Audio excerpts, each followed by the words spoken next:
UPSC central के ऊपर आप सबका स्वागत है। आज हम बात करने वाले हैं ज्योग्राफी के एक और इम्पोर्टेंट टॉपिक की, जिसका नाम है साइक्लोन्स एंड एंटी साइक्लोन्स। इसको समझेंगे कि कौन से हेमिस्फीयर में कैसे घूमते हैं ये एंड किस तरह से बनते हैं। सबसे पहले हमें समझना होगा कि साइक्लोन्स होते क्या हैं। ठीक है, तो यहाँ पे आपकी दोस्तों ज्योग्राफी की रिवीजन सीरीज अभी चल रही है, बाकी और सब्जेक्ट ऐसे मेंस की आंसर राइटिंग चल रही है, आप देख सकते हो अच्छे से। एंड जो बिगिनर्स हैं उनकी काफी हेल्प हो सकती है, क्योंकि यहाँ से उनका बेस क्लियर होगा। जिनको एनसीईआरटी बिल्कुल समझ नहीं आ रही, वो एक बार इस क्लास को जरूर देखें, तो उनको एनसीईआरटी भी अच्छे से समझ आ जाएंगी। तो देखिए, व्हाट इज अ साइक्लोन। तो cyclone is a low pressure system where air move toward the centre and rises upward due to convergence.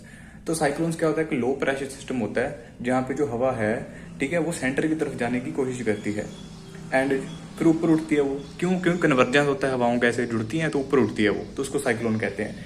तो याद हमने क्या रखना है कि साइक्लोन में हमेशा सेंटर में लो प्रेशर होगा, हवा राइज होगी, ठीक है, फिर क्लाउड बनेंगे, फिर रेन होगी। ठीक है, फॉर एग्जाम्पल ये हमारे पास लो प्रेशर है, यहाँ पे हमारे पास लो प्रेशर है। ठीक है, तो यहाँ पे लो प्रेशर हो गया, तो यहाँ से हवा क्या उठेगी, ऊपर को उठने लग जाएगी हवा। ठीक है, फॉर एग्जाम्पल हवा को ऊपर को उठ रही है ये। ओके, उसके बाद हवा जब ऊपर उठेगी तो क्लाउड्स बन जाएंगे, ओब्वियसली यहाँ पे क्लाउड्स बन जाएंगे। क्लाउड्स बन गए तो रेन भी होगी यहाँ पे, तो बारिश होने लगी। तो ऐसे करके साइक्लोन का जो सिस्टम चलता है, तो आपने इसको याद रखना है। एंड एयर यहाँ पे कन्वर्जेंस होगी, आपस में आके ऐसे मिलेगी तो ऐसे घूमेगी। अब घूमेगी क्यों, साइक्लोन जो है वो किसकी वजह से घूम रहे हैं, कोरलेस फोर्स की वजह से घूम रहे हैं। इसलिए तो इक्वेटर के ऊपर हमारे साइक्लोन बनते नहीं है 0 डिग्री से 0.5 डिग्री के आसपास, क्योंकि वहां पे जो कोरलेस फोर्स होती है वो 0 होती है, जब मिनिमम होती है। ये आपने कंसेप्ट याद रखना है। ठीक है जी, अब आगे देखते हैं हम। आगे इसके कैरेक्टरिस्टिक्स देखते हैं कि साइक्लोन्स के कैरेक्टरिस्टिक्स क्या होते हैं। तो इसके कैरेक्टरिस्टिक, तो जैसे हमने देखा कि सेंटर में लो प्रेशर होगा, सेंटर में लो प्रेशर होगा, लो प्रेशर। ठीक है जी, एंड विंड, फिर wind moves toward the centre and wind centre की तरफ चलेगी। तो सेकंड पॉइंट हो गया, विंड मूव्स टुवर्ड्स सेंटर। आप शॉर्ट्स नोट्स भी बना के रख सकते हैं इसके। ठीक है, तो सेंटर की तरफ हवाएं चलेंगी वहां पे। उसके बाद एयर राइज होगी वर्टिकली ऊपर को। ठीक है, एयर हमारी ऊपर को उठेगी, एयर राइजेस वर्टिकली।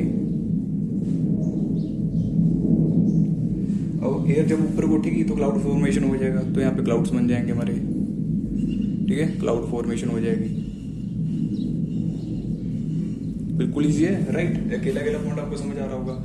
ठीक है, कंडेंसेशन होता है तो क्लाउड तो बनेंगे। फिर उसकी वजह से हैवी रेनफॉल होगी हमारी, रेनफॉल। ठीक है, रेनफॉल होगी, थंडरस्टॉर्म आ सकते हैं, हाई विंड स्पीड होगी। ठीक है, हवाएं काफी तेज चलेंगी, फ्लड आ सकते हैं। ठीक है, उसके बाद डिस्ट्रक्शन हो सकता है। तो कुछ भी हम मेंस में से पॉइंट्स बना सकते हैं। अब इसकी रोटेशन देखते हैं हम, रोटेशन। तो रोटेशन जो है नॉर्दर्न हेमिस्फीयर में कैसे होती है, तो नॉर्दर्न हेमिस्फीयर में जो इसकी रोटेशन है वो एंटी साइक्लोन होती है। वो भी हम समझेंगे कि एंटी साइक्लोन क्या है, बेसिकली एंटी साइक्लोन। ठीक है, एंटी साइक्लोन का मतलब क्या होता है कि एक तो साइक्लोन है, ठीक है, जैसे हमारा एंटी साइक्लोन, सच हमने क्लॉकवाइज लिखना था, यहाँ पे हमने साइक्लोन लिख दिया, सॉरी। सो यहाँ पे एंटी क्लॉकवाइज आना था। तो एंटी क्लॉकवाइज का मतलब क्या है, जैसे घड़ी है, ठीक है, वो यहाँ से ऐसे ऐसे करके चलती है। ठीक है, ऐसे ऐसे चलती है। ठीक है, 1 2 3 4 ऐसे करके 12 बज जाते हैं पूरे। अब ये एंटी मतलब की ऐसे घूमेगी, क्लॉक के उल्टा घूमेगी, ऐसे करके घूमेगी। ठीक है, ऐसे करके, समझ आ रहा होगा आपको। तो ये होता है एंटी क्लॉकवाइज नॉर्दर्न हेमिस्फीयर में। अब साउदर्न हेमिस्फीयर में आप उल्टा कर लीजिए, वहां पे कैसे घूम जाएंगे, क्लॉकवाइज घूम जाएंगे। तो साउदर्न हेमिस्फीयर में कैसे घूम जाएंगे, क्लॉकवाइज। तो जहां पे जैसे हमारी घड़ी घूमती है, वैसे साउदर्न हेमिस्फीयर में रोटेशन होती है हमारी साइक्लोन्स की। आपने याद रखना है इसको। याद कैसे रख सकते हैं हम, कि हम नॉर्थ हेमिस्फीयर में रहते हैं, ठीक है, तो काफी सारे यहाँ पे एंटी एक्टिविटीज ज्यादा होती रहती हैं, तो एंटी क्लॉकवाइज घूमते हैं नॉर्थ हेमिस्फीयर में। ठीक है, साइक्लोन की रोटेशन होती है। एंड साउदर्न हेमिस्फीयर में बस उल्टा कर लो तो क्लॉकवाइज हो गया, बिल्कुल ईजी है। अब टाइप्स देख लेते हैं कि इसकी टाइप्स वगैरह कितने टाइप की होती हैं। तो टाइप्स ऑफ साइक्लोन, तो 2 टाइप के साइक्लोन्स होते हैं। Types of cyclones. तो टाइप अगर देखी जाए तो फर्स्ट तो हमारी होगी ट्रॉपिकल साइक्लोन्स, जो हमारे ट्रॉपिकल एरिया में चलते हैं, ट्रॉपिकल साइक्लोन्स, ठीक है जी।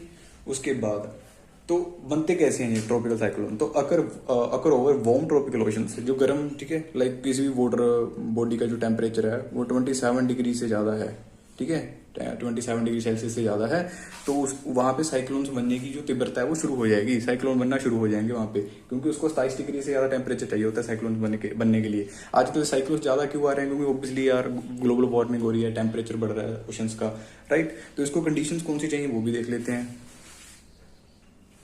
तो ट्रॉपिकल साइक्लोन को बनने के लिए कंडीशन देख लेते हैं।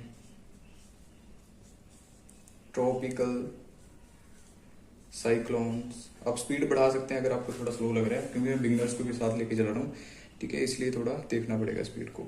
तो कंडीशंस, तो सबसे पहली कंडीशन क्या होगी ट्रॉपिकल साइक्लोन्स बनने के लिए, बनाने के लिए? तो सी सरफेस जो टेम्परेचर है, सी सरफेस जो टेम्परेचर है हमारा, तापमान, ठीक है, वो 27 डिग्री या फिर आप कह सकते हो कि 26.5 डिग्री, ठीक है, सेल्सियस से ज़्यादा होना चाहिए, या फिर इतना या फिर उससे ज़्यादा, ठीक है, ये मतलब कि या तो इतना या फिर उससे ज़्यादा होना चाहिए, ग्रेटर देन। उसके बाद सेकंड हमारा पॉइंट आ सकता है यहाँ पे कि ह्यूमिडिटी बहुत ज़्यादा होनी चाहिए, हाई ह्यूमिडिटी होनी चाहिए, ये भी एक कंडीशन होती है। अगर ज़्यादा ह्यूमिडिटी होगी तभी जाके फिर आगे आगे बारिश वगैरह आएगी और साइक्लोन्स अच्छे से बन पाएंगे, ठीक है। उसके बाद थर्ड पॉइंट हमारा क्या हो सकता है? लो वर्टिकल विंड शेयर। लो वर्टिकल, ये भी आपको समझाता हूँ कि क्या होता है वर्टिकल विंड शेयर। इसका मतलब है कि जैसे हवा ऊपर को जा रही थी ना साइक्लोन्स में, यहाँ पे लाइक एक कन्वर्जेंस हो रही थी हवा, तो ऊपर को उठ रही थी वो। अब ऐसा नहीं है कि बिल्कुल ऊपर उठ के ऐसे ऊपर बहुत ज्यादा ऊपर चलेगी, तो उसको नीचे भी तो आना पड़ेगा ना। अगर नीचे आएगी तो जाके वो फिर से यहाँ से शामिल हो पाएंगे, यहाँ से फिर से यहाँ पे शामिल हो पाएंगे, फिर ऊपर उठेंगे, फिर शामिल होंगे, फिर ऊपर उठेंगे, फिर शामिल होंगे, फिर ऊपर उठेंगे, ठीक है। अगर वो ऊपर ही चलती जाएगी तो नीचे आएगी नहीं, तो साइक्लोन्स कैसे है ना स्ट्रॉन्ग हो पाएंगे? तो इसलिए कहा है कि लो वर्टिकल विंड शेयर, कि ऊपर इतनी भी नहीं कि बिल्कुल ऊपर चली जाए, ओके। तो ये आपको समझना होगा यहाँ पे। उसके बाद कोरलियस फोर्स हो, ये तो हमारे लिए मैंडेटरी है, उसकी वजह से तो घूमेंगे वो, बिना कोरलियस फोर्स के तो घूम ही नहीं सकते। कोरलियस फोर्स ये तो मैंडेटरी चीज है, ठीक है। एंड याद रखना है आपने, इक्वेटर के ऊपर होती नहीं है कोरलियस फोर्स, तो इक्वेटर के ऊपर हमें साइक्लोन भी देखने को नहीं मिलते। प्री में यही ट्रैप आ सकता है, ठीक है, कि भाई इक्वेटर के ऊपर साइक्लोन ज्यादा आते हैं, ऐसा कुछ लिख देगी वो, लेकिन इक्वेटर के ऊपर साइक्लोन बनते ही नहीं है due to no Coriolis force at equator, okay. अब इसका स्ट्रक्चर कैसे कर सकते हैं हम ट्रॉपिकल साइक्लोन का? तो इसका स्ट्रक्चर हम कुछ बना के देख लेते हैं ताकि डायग्राम के जरिए आपको बिल्कुल समझ आ जाए। तो यहाँ पे हम आई बना लेते हैं, ठीक है, आई बल्कि साइक्लोन की आंख ये बन गई, ठीक है जी। और यहाँ पे बाहर इसकी आई वॉल होती है, साइड साइड पे आई वॉल कह देते हैं इसको, आई वॉल। और उसके बाद क्लाउड बैंड्स वगैरह होते हैं यहाँ पे, क्लाउड बैंड्स, बल्कि बाहर इसके क्लाउड होते हैं। बेसिकली आपने बीच बस इतनी चीज याद रखनी है कि बीच में आई होती है, साइड पे आई वॉल होती है, ठीक है। और यहाँ पे आई वाला जो एरिया होता है वो शांत होता है, वो काम एरिया होता है, ठीक है। और आई वॉल वाला एरिया काफी खतरनाक होता है, वहाँ पे हवाएं नीचे बैठती हैं, ठीक है, तो काफी खतरनाक एरिया होता है वो। तो आई वॉल वाला शांत होता है, इसको भी अच्छे से समझना आपने, ठीक है। अब इसको थोड़ा इरेज करके आगे देख लेते हैं। सो इसका जो आई वाला एरिया था, ठीक है, हमने देखा आई वाला जो एरिया था वो काम रीजन था, शांत एरिया। याद रखना आपने, ये सारी चीजें आती हैं प्री में दोस्तों। अब यहाँ पे तो हम इजीली कर रहे हैं, लेकिन हमें पता है कि प्री में क्या आता है, तो जो पॉइंट के ऊपर ज्यादा जोर दे रहा हूँ मैं उसको अच्छे से करना है, ठीक है। तो एक तो काम एरिया हो गया, बाकी लो प्रेशर होता है यहाँ पे सबसे ज्यादा। काम एरिया जो आई होती है हमारी, यहाँ पे सबसे ज्यादा कम प्रेशर होता है, इसलिए तो हवा ऊपर उठेगी ना अगर कम प्रेशर है। तो ऐसे हमने डाउट अपने क्लियर करते आने हैं। बाकी यहाँ पे जो स्काइज वगैरह होते हैं, बादल यहाँ पे नहीं होते, ठीक है, आई के ऊपर बादल नहीं होते। क्यों? ठीक है, ऑब्वियसली बादल नहीं होंगे, साइड पे होंगे बादल, तो क्योंकि हवा यहाँ पे तो ऊपर उठ रही है ना, तो यहाँ पे अगर बारिश पड़ जाएगी तो वो लो प्रेशर वाली बात इतनी बनेगी नहीं। तो यहाँ पे क्लियर स्काई होते हैं, ठीक है, इतने बादल नहीं होते आई के ऊपर। एग्जाम्पल इसकी हम ले सकते हैं कोई, अच्छा आई वॉल तो रहेगी हमारी, आई वॉल देख लेते हैं। आई वॉल, तो आई वॉल में क्या होगा दोस्तों, आई जो वॉल है हमारी, वहां पे सबसे ज्यादा स्ट्रॉन्गेस्ट विंड होंगी, क्योंकि वहां पे हवाएं आके नीचे बैठ रही हैं, ठीक है, वापस मिल रही हैं आके, तो स्ट्रॉन्गेस्ट हवाएं चलेंगी वहां पे बहुत तेज, ठीक है। और यहाँ पे रेन जो बारिश है वो काफी ज्यादा बारिश होगी यहाँ पे, हैवीएस्ट रेनफॉल। तो रेनफॉल बहुत ज़्यादा होगी, ठीक है, हाई रेनफॉल होगी यहाँ पे। इसके हम एग्जाम्पल क्या ले सकते हैं दोस्तों, जैसे एम्फन साइक्लोन आया था। अगर आप मेंस में एग्जाम्पल्स लिखोगे ना, बहुत ज़बरदस्त चीज़ है, नंबर मिलेंगे आपको अच्छे। तो फैनी हो गया, ठीक है, विपर जो आया था, कि विपर जो लिख सकते हो, लीजिए। तो हमारे यहाँ पे जो ट्रॉपिकल साइक्लोन्स हैं वो पूरे हो चुके हैं, ठीक है। आगे हम समझेंगे कि टेम्परेट साइक्लोन्स क्या होते हैं, और टेम्परेट को ही हम एक्स्ट्रा ट्रॉपिकल साइक्लोन्स कहते हैं, क्योंकि वो एक्स्ट्रा ट्रॉपिकल्स हैं, ठीक है। इसको रेज कर लेते हैं। सो अभी हम करेंगे टेम्परेट साइक्लोन्स, जिसको हम एक्स्ट्रा ट्रॉपिकल साइक्लोन्स भी कहते हैं, ठीक है। क्यों कहते हैं, क्योंकि ट्रॉपिकल से ऊपर या फिर नीचे हैं वो, ठीक है, मोस्टली तो ऊपर ही होते हैं, तो एक्स्ट्रा ट्रॉपिकल साइक्लोन्स। अब ये होते क्यों हैं, इसको क्यों कहते हैं एक्स्ट्रा ट्रॉपिकल साइक्लोन्स, क्योंकि ये बनते ही हमारे 30 डिग्री से लेकर 60 डिग्री के आसपास है, ठीक है, यहाँ पे हमारे बनते हैं जी। तो इसलिए इसको एक्स्ट्रा ट्रॉपिकल या फिर टेम्परेट साइक्लोन्स कह देते हैं, क्योंकि यहीं पे तो हमारे टेम्परेट साइक्लोन्स हैं, तो मिडिल एल्टीट्यूड के ऊपर बनते हैं, ठीक है। अब इसका फीचर देख लेते हैं, इसके फीचर्स क्या हैं, क्योंकि जब प्री में क्वेश्चन आएगा तो फीचर्स के ऊपर ही आएगा कि ये कौन सा साइक्लोन हो सकता है, ठीक है। तो सबसे पहला इसका फीचर देख लेते हैं कि फॉर्म्ड शॉर्ट्स नोट्स अगर बनाना है तो बना सकते हो, अदरवाइज इस क्लास को बार बार देखिएगा, फिर जाके एनसीईआरटी पढ़ के देखिएगा, आपको मजा आ जाएगा। देखिए, तो formed due to meeting of warm and cold air masses, मतलब कि जब ठंडी और गर्म हवाएं आपस में आके मिलती है ना, तब जाके बनते हैं। फॉर एग्जांपल, यहाँ से गर्म हवा आ रही है, यहाँ से कोल्ड हवा आ रही है, जब ये मिलेंगी तो जो ऑब्वियसली जो गर्म हवा है उठना तो उसी ने ऊपर है, तो गर्म हवा ऊपर उठ जाएगी, एंड साइक्लोन जो अपनी ठंडी हवा थी तो वो तो नीचे बैठी है, तो गर्म हवा जो ऊपर उठ गई, ठीक है। तो दो हवाएं मिलने से, जब भी गर्म और ठंडी हवाएं मिलती हैं टेम्परेट रीजन में, तब वो टेम्परेट साइक्लोन्स बनते हैं वहां पे, तो आपने इसको याद रखना है, ठीक है। अच्छा, अगर वहां पे कोल्ड हवा ज्यादा, अच्छा इसके भी नाम होते हैं, जैसे कोल्ड विंड, ठीक है, मतलब की वार्म होगी, तो इसके भी नाम हम देखते हैं, आगे देखते हैं। अच्छा, इसकी एग्जांपल हम क्या ले सकते हैं, सबसे बड़ी एग्जांपल इसकी क्या है, जो वेस्टर्न डिस्टर्बेंस आती है नॉर्दर्न हेमिस्फीयर में, जो सर्दियों में बारिश आती है ना, वेस्टर्न डिस्टर्बेंस, उसी को हम टेम्परेट साइक्लोन्स कह सकते हैं। कई सोच रहे होंगे तो वेस्टर्न डिस्टर्बेंस है तो हवाएं हैं, ठीक है, लेकिन ये ही हमारे टेम्परेट साइक्लोन्स होते हैं, इन्हीं को कहते हैं। नॉर्थ इंडिया में आती हैं जो हमारी, नॉर्थ इंडिया में, ठीक है। अपने याद रखना है कि वेस्टर्न डिस्टर्बेंस ही क्या है, टेम्परेट साइक्लोन्स है। तो फॉर्मेशन कैसे होता है इनका, साइक्लोन फॉर्मेशन देख लेते हैं, स्टेप बाय स्टेप देखते हैं। इसको पहले रेज कर लेते हैं। तो साइक्लोन का एक आपको चार्ट सा बना के दिखा देता हूँ, अच्छे समझ आ जाएगा आपको, ठीक है। फर्स्ट स्टेप में देखिए क्या होगा, सबसे पहले वार्म, बिल्कुल आपकी रिवीजन हो जाएगी जो अभी तक हमने पढ़ा है। वार्म ओशन हीट कर जाता है, ठीक है, हीट करेगा, जब हीट करेगा वो, तो वार्म जो गर्म हवा है वो ऑब्वियसली ऊपर उठती है, हल्की होती है गर्म हवा, ठीक है। तो जो एयर होती है हमारी वार्म वाली, वो ऊपर उठ जाएगी, ठीक है, हवा ऊपर उठ गई। उसके बाद हवा ऊपर उठ गई तो क्या होगा, लो प्रेशर वहां पे डेवलप हुआ था, इसलिए तो हवा ऊपर उठी थी ना, तो एयर गर्म हो जाती है हवा, तो गर्म हवा ऊपर उठ गई, क्यों, लो प्रेशर की वजह से। ये पॉइंट इससे पहले भी आप लिख सकते हो, ठीक है। तो लो प्रेशर डेवलप हो गया, उसके बाद क्या होगा, मोर air rush toward low pressure, तो और हवा लो प्रेशर की आने की, तो क्योंकि हवा ऊपर उठ गई तो नीचे एरिया खाली हो गया, तो उसको भरने के लिए और हवा आएगी, उसको भरने के लिए, ठीक है, तो और हवा आएगी वहां पे, तो मोर एयर रशिश करेगी, rushes towards low pressure, towards low pressure, ठीक है। इजी है यहाँ तक बिल्कुल। उसके बाद अर्थ रोटेशन बेंड बिंड्स, अब जो अर्थ की रोटेशन है, बल्कि जो कोरियस फोर्स है उसको घुमा देगी, ठीक है, कोरी ली अस फोर्स उसको घुमा देगी, तो घूमने लग जाएगी वो, ठीक है। तो ऐसे करके हमारे साइक्लोन्स डेवलप हो जाते हैं। तो एट द एंड हमारे क्या बन गया, साइक्लोन्स बन गए, डेवलप, लो जी, साइक्लोन तो बन गई, बिल्कुल इजी था चार्ट। यहाँ पे अगर आप मेंस में भी ऐसे बना के आओगे तो एग्जामिनर को बिल्कुल अच्छा लगेगा, क्लियर लगेगा कि बच्चे को अच्छे से समझ आया हुआ है, एंड उसने मुझे भी समझा दिया दोबारा से, ठीक है। अब देखते हैं हम नेमिंग ऑफ साइक्लोन्स की, साइक्लोन्स के नाम कैसे रखे जाते हैं। सो दोस्तों, साइक्लोन्स के जो नाम रखे जाते हैं बेसिकली, तो naming of cyclones, naming of cyclones कि कैसे नाम रखे जाते हैं साइक्लोन्स के। तो cyclones are named by regional specialised meteorological centres, बल्कि जैसे अपना आईएमडी है, ठीक है, वो हो गया, बल्कि उसको नाम दे रखे होते हैं, किसने दे रखे होते हैं, वर्ल्ड मेट्रोलॉजिकल ऑर्गेनाइजेशन ने, जो हमारी WMO है, वर्ल्ड मेट्रोलॉजिकल ऑर्गेनाइजेशन, वो रीजनल जो हमारी सेंटर्स होते हैं ना, जैसे इंडिया का आईएमडी है, वो एक काफी सारे एरियाज को जिम्मेदारी दे देगी, जैसे आईएमडी के अंडर काफी सारे एरियाज आ जाते हैं, वो उसका फिर नाम रखती है, ठीक है। जैसे कभी यमन ने नाम रख दिया, कभी बांग्लादेश ने, कभी इंडिया ने रख दिया, ऐसे करके, ठीक है। तो Indian Ocean names are assigned by country including India, तो जो इंडियन ओशन जो नेम्स वगैरह हैं वो मोस्टली आईएमडी रखती है, जिसमें इंडिया भी आता है, ठीक है। तो आपने नेम ऑफ द साइक्लोन देख लिया होगा कि WMO के द्वारा संस्थाएं बनाए होते हैं, रीजनल सेंटर्स होते हैं हमारे, वही रीजनल जो सेंटर्स होते हैं वो साइक्लोन्स के नाम दे देते हैं। ठीक है। फॉर एग्जांपल IMD जो हमारा इंडियन मीटरोलॉजिकल IMO, हाँ, इंडियन मीटरोलॉजिकल ऑर्गेनाइजेशन। ठीक है। उसका साइक्लोन प्रोन एरियाज कौन से हैं इंडिया में जहाँ पे सबसे ज्यादा साइक्लोन्स आते हैं दोस्तों?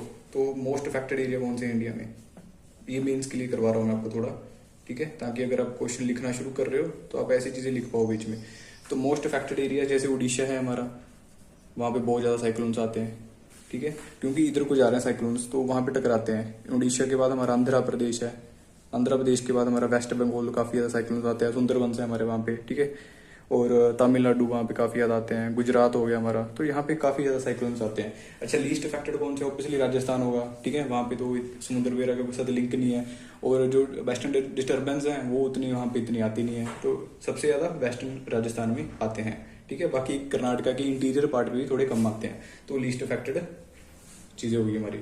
अब एंटी साइक्लोन्स देख लेते हैं फटाफट। तो अगर आपको साइक्लोन समझ आ गए तो एंटी साइक्लोन तो कोई बात ज्यादा बड़ी बात है नहीं। तो यहाँ पे उल्टा कर देना बस, वहां पे लो प्रेशर बन रहा था साइक्लोन में और एंटी साइक्लोन में हाई प्रेशर बन रहा था, तो यहाँ पे हम कर देंगे हाई प्रेशर। ठीक है, उल्टा कर देनी है वो सारी चीजें अपने साइक्लोन से। ठीक है, तो where air move away from the centre, वहां पे सेंटर की तरफ जा रही थी हवाएं। साइक्लोन में हमने पढ़ा था कन्वर्जेंस कर रही थी हवाएं, आपस में जुड़ रही थी, फिर ऊपर उठ रही थी वो। लेकिन इसमें एंटी साइक्लोन में क्या हो रहा है, हवाएं दूर जा रही हैं, डाइवर्जेंस हो रहा है उनका। ठीक है, दूर जाएंगी सेंटर से, वहां पे सेंटर के पास आ रही थी, यहाँ पे सेंटर से दूर जा रही है। आपने इस चीज को याद रखना है। ठीक है जी, तो नीचे को बैठती हैं वो। ठीक है, वहां पे ऊपर उठ रही थी, यहाँ पे नीचे बैठती हैं, तो यहाँ पे नीचे बैठेंगे हवाएं। ठीक है, वहां पे ऊपर उठ रही थी, हमने देखा था। तो आपने एक चीज याद रखनी है, बहुत ज्यादा इंपॉर्टेंट है कि इसमें हाई प्रेशर होता है। ठीक है, प्रेशर इसमें ज्यादा होता है, हाई प्रेशर होता है। ठीक है, एंड हवा जो है यहाँ पे नीचे बैठती है, सिंक करेगी। बिल्कुल उल्टी चीजें कर दी है बस। और यहाँ पे जो वेदर है वो क्लियर वेदर होगा। ठीक है दोस्तों, अगर इसके हम डायग्राम बना के देखें तो कैसे बनेगी? ठीक है, लाइक एयर, सबसे पहले हम दिखाते हैं कि एयर डाइवर्ज कर रही है एंड सिंक कर रही है। देखिए फॉर एग्जांपल यहाँ पे हमारा हाई प्रेशर बना हुआ है। ठीक है, बीच में। अब यहाँ से बीच में हाई प्रेशर है, तो हाई प्रेशर की तरफ तो हवाएं जाती नहीं है, उससे तो दूर जाएंगी, तो हवाएं दूर चलेगी इससे। ठीक है, तो यहाँ पे हाई प्रेशर में हवाएं नीचे बैठती थी, तो हवाएं नीचे बैठने लगी। ठीक है, तो बन गई ना बिल्कुल डायग्राम। तो ऐसे आपने बस मेंस में दिखा देनी है, कोई बड़ी बात तो है नहीं। ओके, अब इसको इरेज करके आगे देख लेते हैं पॉइंट्स। तो इसके कैरेक्टरिस्टिक्स क्या हो सकते हैं? इसके कैरेक्टरिस्टिक्स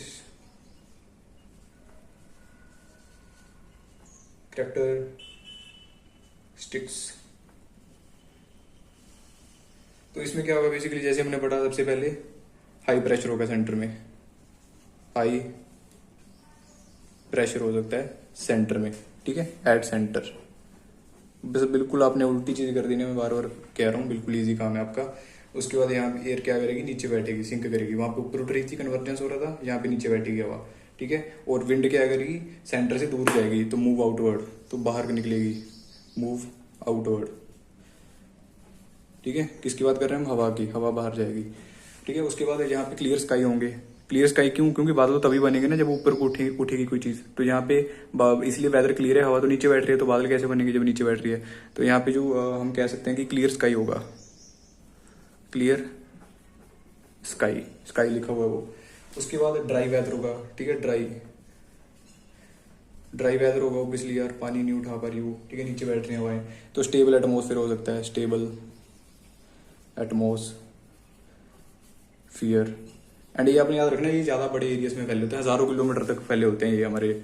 ठीक है, जो वेस्टर्न डिस्टर्बेंस होते हैं वो वाली हजारों किलोमीटर तक फैले होते हैं। बल्कि टेम्परेट साइक्लोन की बात कर रहा हूँ मैं, एंटी साइक्लोन की नहीं, टेम्परेट साइक्लोन की। हजारों किलोमीटर तक फैले होते हैं वो। एंड ट्रॉपिकल साइक्लोन होते हैं वो उससे छोटे होते हैं। ठीक है, लेकिन भयंकर तबाही ही मचाते हैं हमारे ट्रॉपिकल साइक्लोन्स। उसके बाद हम देखें रेनफॉल, ऑब्वियसली लेस रेनफॉल होगी। ठीक है, लेस, इधर यहाँ पे लिख देते हैं लेस रेनफॉल। ओके, उसके बाद फिर विंटर फॉग में डेवलप। विंटर में फॉग आ सकती है क्योंकि अलग अलग थोड़ा टेम्परेचर था ना, तो मे डेवलप, तो फॉग यहाँ पे बन सकती है दोस्तों। तो ये सारे कैरेक्टरिस्टिक थे इसके। अब इसके एक बार फिर से आपको थोड़ा बता देता हूँ मैं रोटेशन के बारे में, ताकि आपके पूरा रिवाइज हो जाए अच्छे से। जो तो हमारे नॉर्दर्न हेमिस्फीयर थे, नॉर्दर्न हेमिस्फीयर, ठीक है, ये नॉर्दर्न है, ये हेमिस्फीयर है। तो यहाँ पे तो कैसे घूम रहा था वो एंटी साइक्लोन। देखिए साइक्लोन जो हमने पढ़ा था साइक्लोन, वो नॉर्दर्न हेमिस्फीयर में एंटी साइक्लोन घूम रहा था, ठीक है, एंटी क्लॉकवाइज सच। और जो नीचे था वो साउदर्न हेमिस्फीयर में वो कैसे घूम रहा था, क्लॉकवाइज घूम रहा था। अब हम बात कर रहे हैं एंटी साइक्लोन्स की, तो एंटी साइक्लोन में उल्टा कर देना आपने। यहाँ पे नॉर्दर्न हेमिस्फीयर में एंटी साइक्लोन कैसे घूमेगा, क्लॉकवाइज, क्योंकि साइक्लोन में ये एंटी क्लॉकवाइज घूम रहा था, तो एंटी साइक्लोन में क्लॉकवाइज घूमेगा नॉर्दर्न हेमिस्फीयर में। और साउदर्न हेमिस्फीयर में क्या होगा, एंटी साइक्लोन कर दो बस उल्टा। आपने सिर्फ एक चीज याद रखनी है, एंटी क्लॉकवाइज। आपने सिर्फ साइक्लोन को याद करना है या फिर एंटी साइक्लोन को करना है, बस उसके बाद तो उल्टी करनी है चीजों को आपने, ठीक है, बिल्कुल ईजी है।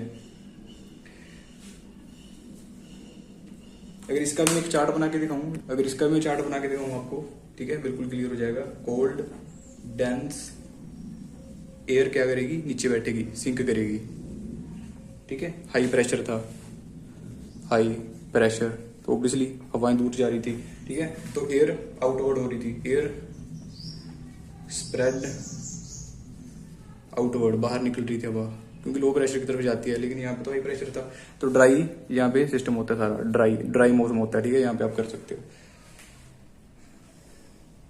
देखिए अभी डिफरेंस देख लेते हैं, आपको बिल्कुल क्लियर हो जाएगा, बिल्कुल एनसीईआरटी पढ़ के देखना है इसके बाद, बहुत मजे से पढ़ी जाएगी आपसे, ठीक है। देखिए यहाँ पे अब बिल्कुल क्लियर हो जाएगा। साइक्लोन में हमने क्या पढ़ा था, लो प्रेशर, देखना अब आपके बिल्कुल याद भी आने लग जाएगा कि सही बात है यार, हमने तो यही पढ़ा था यार। तो लो प्रेशर, तो यहाँ पे उल्टा क्या कर देना है, हाई प्रेशर होगा एंटी साइक्लोन में। इजी है, काफी बार पढ़ लिया, अब तो इजी होगा। उसके बाद यहाँ पे हवा ऑब्वियसली लो प्रेशर था तो ऊपर उठती है, एयर क्या करेगी, राइस करेगी, राइसिस। और यहाँ पे ऑब्वियसली एयर क्या करेगी, नीचे बैठेगी, क्योंकि हाई प्रेशर की तरफ नीचे बैठ जाती है हवा, सिंक करती है नीचे को, ठीक है। उसके बाद यहाँ पे जो विंड है हमारी, विंड इनवर्ड, अंदर को जाएगी, विंड्स मूव इनवर्ड, ठीक है, ऐसे अंदर को टकराएगी हवा, ऐसे अंदर को, ठीक है, कन्वर्जेंस होगा तभी तो ऊपर उठेगी अंदर को टकरा के। और यहाँ पे आउटवर्ड जाएगी, विंड्स मूव आउटवर्ड, बाहर को निकलेगी, ठीक है, बिल्कुल इजी है। और यहाँ पे फिर क्या बन जाएगा, ऊपर को उठेगी तो ऊपर क्लाउड्स बन जाएंगे, शायद पीछे मैंने कहा दिया था क्लाउड नहीं बनेंगे, यहाँ पे क्लाउड बन जाएंगे ऑब्वियसली। तो यहाँ पे क्लियर स्काई होंगे आपके, ठीक है, क्योंकि बादल कैसे बनेंगे, जब हवा ऊपर को नहीं उठ रही है ना, नीचे को बैठ रही है, तो बादल कैसे बनेंगे ना। तो यहाँ पे क्लियर स्काई है। और यहाँ पे रेनफॉल ज्यादा होगी, रेनफॉल काफी ज्यादा होगी यहाँ पे। और यहाँ पे रेनफॉल उल्टा कर लो, कम होगी, ठीक है, और ड्राई वेदर होगा बेसिकली। और यहाँ पे जो टेम्परेचर है वो अनस्टेबल होगा, क्योंकि इतना अगर तूफान आ रहा है यार, बारिश इतनी पड़ रही है, तो अनस्टेबली तो होगा यहाँ पे एटमोसफियर, ठीक है। और यहाँ पे क्या होगा, स्टेबल होगा, क्योंकि यहाँ पे ना तो बादल बन रहे हैं ना बारिश आ रही है, तो एटमोसफियर तो स्टेबल ही होगा, ठीक है, आपको समझ आ रही होगी राइटिंग। और यहाँ पे हमने नॉर्दर्न हेमिस्फीयर में देखा था, नॉर्दर्न हेमिस्फीयर है ये, ठीक है, एंटी क्लॉकवाइज। और यहाँ पे नॉर्दर्न हेमिस्फीयर में कैसा था, क्लॉकवाइज था। तो आपको बिल्कुल कंपैरिजन करवा के मैंने क्लियर कर दिया है, बिल्कुल समझ आपके आ चुका होगा। साउदर्न हेमिस्फीयर में बस उल्टा कर देना, यहाँ पे साउदर्न हेमिस्फीयर में क्लॉकवाइज हो जाएगा, यहाँ पे साउदर्न हेमिस्फीयर में एंटी क्लॉकवाइज हो जाएगा, ठीक है, यहाँ पे आपको दिख रहा होगा। तो बिल्कुल क्लियर कर दिया हमने। अच्छा, यूपीएससी करंट का एग्जाम्पल आप ले सकते हो, साइक्लोन विपर जो आया था अरेबियन सी में, विपर जो है अरेबियन सी में, cyclone Remal, REML, Remal Bay of Bengal में आया था। साइक्लोन एम्फन कहाँ पे आया था, ये सुपर साइक्लोन कहते हैं इसको, ठीक है। एंड साइक्लोन फैनी आया था उड़ीसा के आसपास, ठीक है। तो आपने बिल्कुल अच्छे से क्लियर हो गया होगा आपके। चलिए, तो यहाँ तक था हमारा साइक्लोन एंड एंटी साइक्लोन का टॉपिक। तो अगर अच्छा लगा हो तो लाइक सब्सक्राइब कर सकते हैं, अगर नहीं अच्छा लगा तो कोई दिक्कत की बात नहीं है, आगे से और इम्प्रूव करेंगे ताकि आपका कभी ना कभी तो लाइक मिल जाएगा। सो शुक्रिया दोस्तों, धन्यवाद, थैंक्स। आपकी रिवीजन अच्छी से चल रही होगी। एंड यहाँ से देख के एक बार पक्का इस वीडियो क्लास को देखिए, उसके बाद एनसीईआरटी पढ़ के देखना, पक्का आपको समझ आएगा सारा चैप्टर ए, ठीक है। सो शुक्रिया, थैंक्स।